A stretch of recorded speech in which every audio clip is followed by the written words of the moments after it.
Mă, excelență. Eu reprezint un grup de tovarăși care din când în când pun mâna în cap câte unui puțui și-l fac cu... Cu ani în urmă, eu am fost puțoiul. Asta o ales pe tine. O să investim mult în tine, așa că trebuie să fim precauți. De ce am venit aici? Ca să-mi arătați ce pierd dacă n-ajung dincolo? Prospătură? Hai să pierd.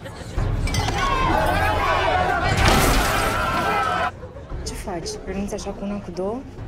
S-au întâmplat atâtea zilele astea. Am intrat într-un rahat de nu mă văd. Pardon, excusez-moi. A intervenit ceva și trebuie să ajungi în Franța imediat. Din clipa asta uiți de mine, de tactul, de mâta, de tot. O să uite tot și că a existat. Adică? Ți-e strictul necesar și te muți în Belgia? Am fost prin lagăre. La Belgrad, la Viena. Am spălat vase în Austria. Am fost marinar pe Rin. Acum vin direct din Legiune. Ce mai vrei de la mine? Ce crezi, mă, că mă joc cu tine? În crimă? Nu dramatiza. O să pară un accident.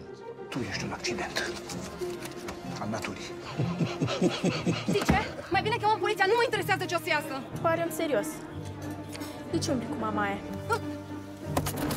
Îmi plac bărbații care salivează după mine. Și au fost destui. De-abia aștept să văd ce mesaj ai și cu iubire să faci. Ajută-mă să ajung la el. Nume nou, acte noi, evitați orice persoană cunoscută și nu încercați să luați legătura cu nimeni din țară, indiferent ce o să se întâmple. Ce să se întâmple? Welcome to Romania. Trebuia să-mi stricați voi ziua.